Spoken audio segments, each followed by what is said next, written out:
Hello guys, welcome back to my YouTube channel. Friends, ಎಲ್ಲರೂ ಹೇಗಿದ್ದೀರಾ? I hope ಎಲ್ಲರೂ ಚೆನ್ನಾಗಿದ್ದೀರಾ ಅಂದ್ಕೊಂಡಿದ್ದೀನಿ. ಇವತ್ತು ಎಲ್ಲಿಗೆ ಹೋಗ್ತಿದ್ದೀವಿ ಅಂದರೆ, ನಾವು ಮಲೆ ಮಹದೇಶ್ವರ ಸ್ವಾಮಿ ಬೆಟ್ಟಕ್ಕೆ ಹೋಗೋಣ ಅಂತ ಹೇಳ್ಬಿಟ್ಟು ಹೋಗ್ತಿದ್ದೀವಿ. ನಾವು ಯಾವಾಗ ಹೋದ್ರೂ ಹೋಗೋಷ್ಟರಲ್ಲಿ ನೈಟ್ ಆಗಿಬಿಡ್ತಿತ್ತು. ಅದಕ್ಕೋಸ್ಕರ ಸರಿ ಬೇಗ ಹೋಗೋಣ ಅಂತ ಹೇಳ್ಬಿಟ್ಟು ಮನೆ 6 ಗಂಟೆಗೆ ಬಿಟ್ಟಿದ್ವಿ. ಇಲ್ಲಿ ಬನಶಂಕರಿಗೆ ಹೋಗ್ಬಿಟ್ಟು ಬನಶಂಕರಿಯಿಂದ ಡೈರೆಕ್ಟ್ ಮಲೆ ಮಹದೇಶ್ವರ ಸ್ವಾಮಿ ಬೆಟ್ಟಕ್ಕೆ ಬಸ್ ಸಿಕ್ತು. ಅದೇ ಬಸ್ಸಲ್ಲಿ ಹೋಗ್ತಿದ್ದೀವಿ. ನಮ್ಮ ಪಾಪುಗೆ ಸ್ಕೂಲ್ ಬೇರೆ ರಜೆ ಇತ್ತು. ಸರಿ ಎಲ್ಲಿಗಾದ್ರೂ ಹೊರ್ಗಡೆ ಹೋಗೋಣ ಅಂತ ಹೇಳ್ಬಿಟ್ಟು ಹಾಗೆ ದೇವಸ್ಥಾನಕ್ಕಾದ್ರೂ ಹೋಗೋಣ ಅಂತ ಹೋಗ್ತಿದ್ದೀವಿ. ಲಾಸ್ಟ್ ಇಯರು ಫ್ಯಾಮಿಲಿ ಅಂದರೆ ಹಸ್ಬೆಂಡ್ ಅವ್ರ ಫ್ಯಾಮಿಲಿ ಜೊತೆ ಹೋಗಿದ್ದೆ. ಈ ಸರಿ ಅಪ್ಪ ಅಮ್ಮ ನಾನು ತಾತ ಅಜ್ಜಿ ಎಲ್ಲರೂ ಹೋಗ್ತಾಯಿದ್ವಿ. ಅಂದರೆ ನಾವು ಹೋಗ್ಬೇಕಂತ ಏನು ಪ್ಲ್ಯಾನ್ ಮಾಡಿರಲಿಲ್ಲ, ಏನಂತ ಗೊತ್ತಿಲ್ಲ. ಹಬ್ಬ ಇನ್ನು 2 ದಿನ ಇದೆ ಅಂದಾಗ ಸರಿ ಹೋಗ್ಬಿಟ್ಟು ಬರೋಣ ಬನ್ನಿರಿ ಅಂತ ಅಪ್ಪ ಫೋನ್ ಮಾಡಿದ್ವಿ. ಸರಿ ಅಂತ ಹೇಳ್ಬಿಟ್ಟು ನಾನು ನನ್ನ ಮಗಳು ಅತ್ತೆ ಎಲ್ಲರೂ ಹೋಗೋಣ ಅಂತ ರೆಡಿ ಆದ್ವಿ. ಆ್ಯಕ್ಚುಲಿ ಹೇಳ್ಬೇಕಂದ್ರೆ ನಾವು ತಾಳ್ಬೆಟ್ಟಕ್ಕಿಂತ ಇನ್ನು ಮುಂದೆನೇ ಹೋದ್ವಿ. ಅಲ್ಲಿ ಒಂದೊಂದು ಬಸ್ಸಲ್ಲಿ ಒಬ್ಬೊಬ್ಬರು ನಿಲ್ಲಿಸ್ತಾರೆ. ಅಂದರೆ ಕಾಲು ಕೈ ಮುಖ ತೊಳ್ಕೊಂಡು ದೇವರಿಗೆ ಧೂಪ ಹಾಕ್ಬಿಟ್ಟು ಮುಂದಕ್ಕೆ ಹೋಗ್ಬೋದು. ಈ ಬಸ್ಸಲ್ಲಿ ನಿಲ್ಲಿಸಿ ಅಂತ ಹೇಳಿದ್ರೆ ನಿಲ್ಲಿಸಿಲ್ಲ. ಯಾಕಂದರೆ ಯುಗಾದಿ ಜಾತ್ರೆ ಬೇರೆ ಇತ್ತಲ್ವ, ಅದಕ್ಕೆ ಎಕ್ಸ್ಟ್ರಾ ಬಸ್ ಅಂದರೆ 350 ಬಸ್ಗಳು ಬಿಟ್ಟಿದ್ದಂತೆ. ಬಸ್ ರಶ್ ಇರುತ್ತೇನಪ್ಪ ಅಂದ್ಕೊಂಡೋದ್ವಿ. ಬಟ್ ಬಸ್ ಅಂತೂ ಏನೂ ರಶ್ ಇಲ್ಲ, ಫ್ರೀಯಾಗಿ ಸೀಟೆಲ್ಲನೂ ಸಿಕ್ತು. ನಾವು ಮನೆ 6 ಗಂಟೆಗೆ ಬಿಟ್ಟಿದ್ದು, ಇಲ್ಲ 12:30ಗೆಲ್ಲ ರೀಚ್ ಆದ್ವಿ ಮಹದೇಶ್ವರ ಬೆಟ್ಟಕ್ಕೆ. ಇನ್ನೂ ಒಳಗಡೆ ಹೋಗೇ ಇಲ್ಲ, ಆಗಲೇ ಇಲ್ಲೇ ಬಸ್ ಸ್ಟ್ಯಾಂಡ್ ಮಾಡಿಬಿಟ್ಟಿದ್ದಾರೆ. ಫುಲ್ಲು ರಶ್ ಅಂದರೆ ರಶ್ಶು. ಬಸ್ಗಳು ನಿಲ್ಸೋಕ್ಕೂ ಆಗಿಲ್ಲ ಅಂತೇಳ್ಬಿಟ್ಟು ಇನ್ನು ದೇವಸ್ಥಾನದಿಂದ 1 ಕಿಲೋಮೀಟ್ರ್ ಹಿಂದೆನೇ ಬಸ್ ನಿಲ್ಲಿಸ್ಬಿಟ್ಟಿದ್ರು. ಸರಿ ಅಂತ ನಾವು ಆನ್ಲೈನಲ್ಲೇ ರೂಮ್ ಮಾಡಿಬಿಟ್ಟು ಹೋಗಿದ್ವಿ. ನಮ್ಮ ಭಾವ ಅವರು ಬುಕ್ ಮಾಡಿದ್ರು.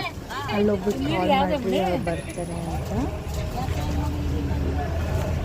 ನಾವು ಹೋಗಿ ಕಾಲ್ ಮಾಡಿಬಿಟ್ಟು ಆಮೇಲೆ ರೂಮಲ್ಲೆಲ್ಲ ಲಗೇಜೆಲ್ಲ ಇಟ್ಟು ಸ್ವಲ್ಪ ಹೊತ್ತು ಫ್ರೆಶ್ ಅಪ್ ಆಗಿಬಿಟ್ಟು ಬಸ್ಸಲ್ಲಿ ಹೋಗಿದ್ವಲ್ಲ, ಸ್ವಲ್ಪ ಟಯರ್ಡಾಗಿತ್ತು ಅಂತ ಹಾಗೆ ಸ್ವಲ್ಪ ಹೊತ್ತು ರೆಸ್ಟ್ ಮಾಡಿ ಆಮೇಲೆ ಫ್ರೆಶ್ ಅಪ್ ಆಗಿಬಿಟ್ಟು ಒಂದ್ಸರಿ ದೇವ್ರ ದರ್ಶನ ಮಾಡೋಣ ಅಂತ ಹೇಳ್ಬಿಟ್ಟು ಬಂದ್ವಿ. 7 ಗಂಟೆಗೇನು ಚಿನ್ನದ ಪಲ್ಲಕ್ಕಿ ಇತ್ತು, ಚಿನ್ನದ ತೇರು ಅಂತ ಹೇಳ್ಬಿಟ್ಟು ಅಷ್ಟರಲ್ಲಿ ದೇವ್ರ ದರ್ಶನ ಮಾಡ್ಕೊಂಬರೋಣ ಅಂತ ಹೋಗಿದ್ವಿ. ಹೋಗಿ ದೇವ್ರ ದರ್ಶನ ಎಲ್ಲ ಮಾಡಿದ್ವಿ. ಒಳಗಡೆ ಹೋಗೋಷ್ಟರಲ್ಲಿ ಏನೂ ಅಷ್ಟೊಂದು ರಶ್ ಇರಲಿಲ್ಲ.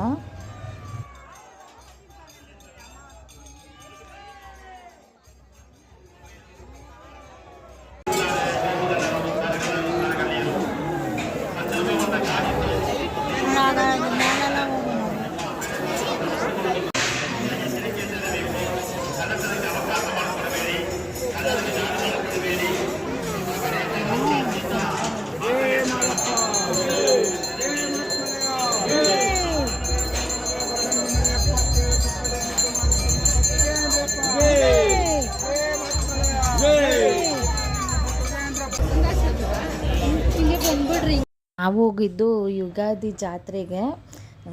ತುಂಬ ಚೆನ್ನಾಗಿ ಲೈಟಿಂಗ್ಸ್ ಅಲಂಕಾರ ಎಲ್ಲ ಮಾಡಿದರು. ಒಳಗಡೆ ಯಾವ ಥರ ಇರುತ್ತೆ ಅಂತ ಹೇಳಿದ್ರೆ, ಒಳಗಡೆನೂ ಆ ಹಣ್ಗಳಲ್ಲೆಲ್ಲ ಡೆಕೋರೇಟ್ ಎಲ್ಲ ಮಾಡಿದ್ದು ತುಂಬ ಚೆನ್ನಾಗಿತ್ತು. ನಾವು ಫಸ್ಟ್ ನೈಟ್ ಬಂದಾಗ ದೇವ್ರಿಗೆ ಅಭಿಷೇಕ ಮಾಡಿಬಿಟ್ಟು ಅಲಂಕಾರ ಮಾಡಿರಲಿಲ್ಲ. ಮತ್ತು ನೋಡ್ದಂಗೆ ಅನಿಸಿಲ್ಲ ದೇವ್ರನ್ನ, ಯಾಕಂದರೆ ಹೋಗಿ ಮುಂದೆ ಅಂತ ಹೇಳ್ಬಿಟ್ಟು ಸರಿ ಅಂತ ಹೇಳ್ಬಿಟ್ಟು ಇವಾಗ ಎಷ್ಟಾಗುತ್ತೋ ಅಷ್ಟು ನೋಡ್ಕೊಳೋಣ, ಮತ್ತು ಮಾರ್ನಿಂಗ್ ಹೋಗೋಣ ಅಂತೇಳಿ ಬಂದ್ವಿ.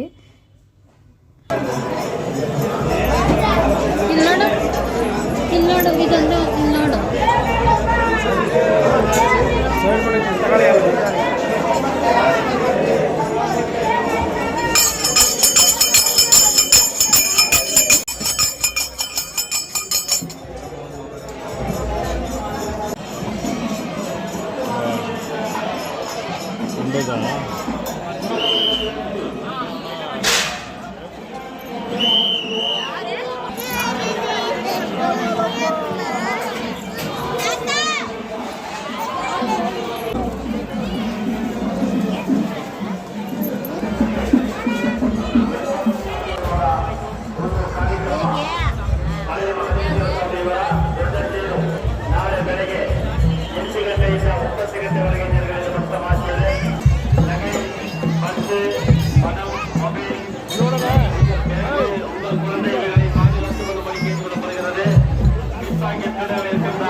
ನಾವು ದೇವ್ರ ದರ್ಶನ ಮಾಡಿಬಿಟ್ಟು ಸರಿ ಅಂದ್ಬಿಟ್ಟು ಚಿನ್ನದ ತೇರಿಗೆ 7 ಗಂಟೆಗೆ ಚಿನ್ನದ ತೇರು ಎಳಿತಾರೆ ಅಂತ ಹೇಳಿದ್ರು. ಕಾಯ್ಕೊಂಡಿದ್ವಿ, ಅಷ್ಟರಲ್ಲಿ ಬಂತು ತೇರು.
ನಾವು ದೇವ್ರ ದರ್ಶನ ಎಲ್ಲ ಬೇಗ ಮುಗಿಸ್ಕೊಂಡು ಮತ್ತು ಚಿನ್ನದ ಪಲ್ಲಕ್ಕಿ ಚಿನ್ನದ ತೇರು ನೋಡಿಕೊಂಡು ಸರಿ ಊಟಕ್ಕೆ ಹೋಗ್ಬಿಟ್ಟು ಬರೋಣ ಅಂತ ಅಂದ್ಬಿಟ್ಟು ಹೋದ್ವಿ. ಅಲ್ಲಿ ಹೋದರೆ ಫುಲ್ಲು ರಶ್ಶು. 7 ಗಂಟೆಗೆ ಇಲ್ಲಿ ಚಿನ್ನದ ತೇರು ಹೇಳಿದ ತಕ್ಷಣ ಜನಗಳೆಲ್ಲ ಅಲ್ಲಿಗೆ ಹೋಗ್ಬಿಟ್ಟಿದ್ರು. ಆದರೂ ಏನು ಮಾಡೋಕ್ಕಾಗಲ್ಲ, ದೇವಸ್ಥಾನಕ್ಕೆ ಹೋದ್ಮೇಲೆ ದೇವ್ರ ಪ್ರಸಾದ ತಿಂದೆ ಮಿಸ್ ಮಾಡದೆ ಬಂದರೆ ಏನು ಹೋಗಿದ್ದು ಒಂಥರ ವ್ಯರ್ಥ ಅಂದ್ಬಿಟ್ಟು ಒಂದು ರಶಲ್ಲೇ ನಿಂತ್ಕೊಂಡಿದ್ದು.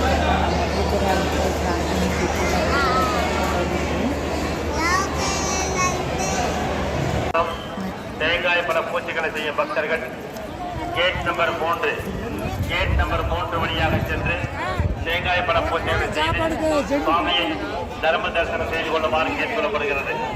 பக்தர்களுக்கு அறிவிப்பு: இறைமலை மாதேஸ்வர சுவாமி அவர்களை தர்ம தரிசனம் செய்யும் பக்தர்கள், தேங்காய் பழ பூச்சிகளை செய்யும் பக்தர்கள்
ಬಿಡು ಕೈ ಕೆಳಕ್ಕೆ.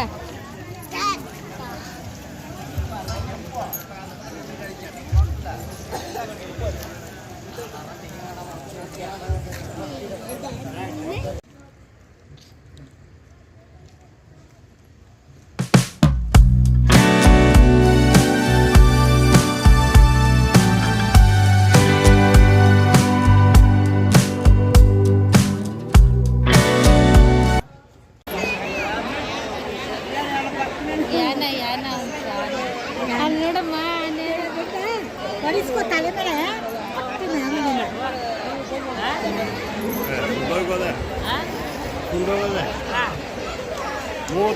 ಇದು ಇನ್ನೂ ಜಾಸ್ತಿ ನಾವು ಸಣ್ಣ ಕೊಡಲು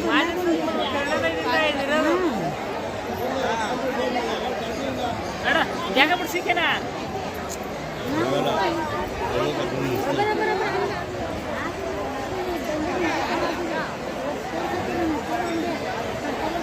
ಈ ಕಾಸು ಕೊಡೋದೆಲ್ಲ ಎಂತ ಸರ್ ಹಂಗೆ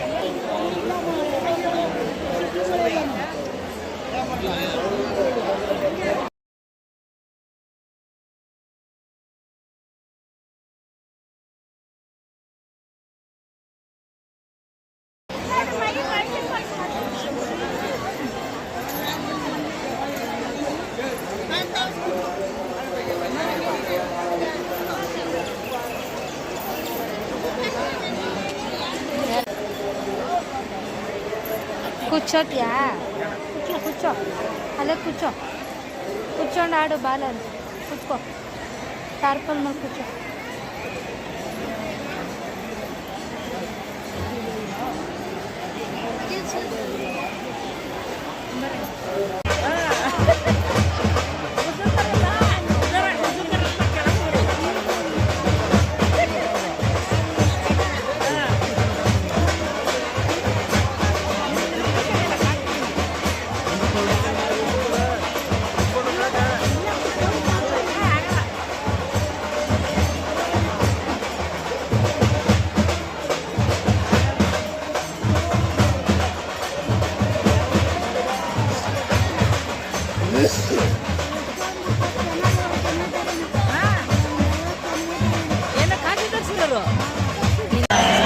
ಕೈ ಮುಗಿ ಮಗ್ನೆ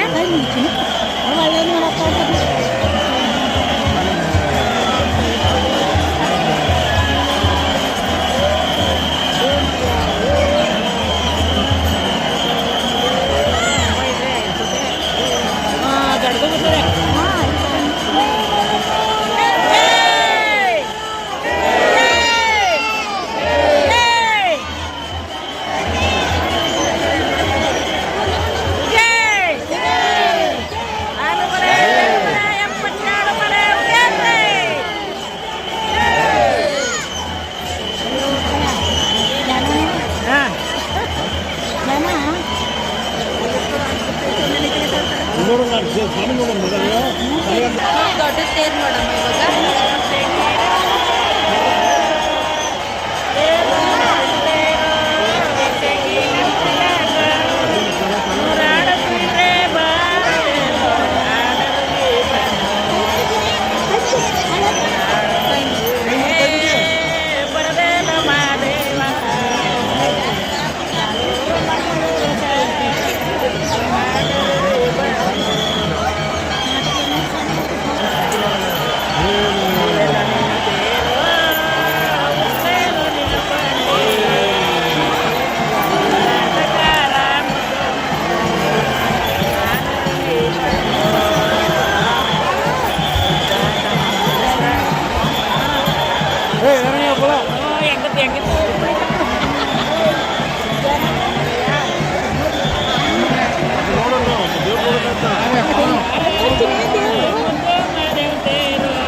ನಿಮ್ಮ ಮತ್ತು ಮಗಳು ಹೆಚ್ಚಿನ ಮೊತ್ತ ಮಾಡ್ತೇವೆ 10 ಕೋಟಿಗಳನ್ನು ಕರೆಯುತ್ತೆ.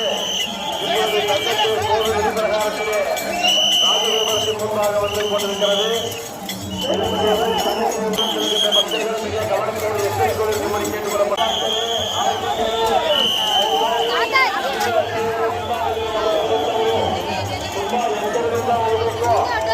ನಿಮ್ಮ ಮತ್ತು ಮಗಳು ಈಗಾಗಲೇ ಚಿನ್ನದವರು ದೇವಸ್ಥಾನದ ಆಲಂಬಾಡಿ ದೇವಸ್ಥಾನದ ಮುಂಭಾಗದಲ್ಲಿ ಹೋಗ್ತಾ ಇದ್ದಾರೆ.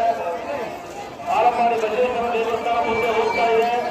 ದಯಮಾಡಿ ಭಕ್ತಾದಿಗಳು ಜನಜಂಗುಲಿಯಲ್ಲಿ ದುಗ್ಗುನುಗ್ಲಾಟದಲ್ಲಿ ಗುಂಪುಗಾರಿಕೆಯಲ್ಲಿ ತಮ್ಮ ಚಿನ್ನ ಆಭರಣ ಮಾಂಗಲ್ಯರ ಕತ್ತರಿ ಚೈನು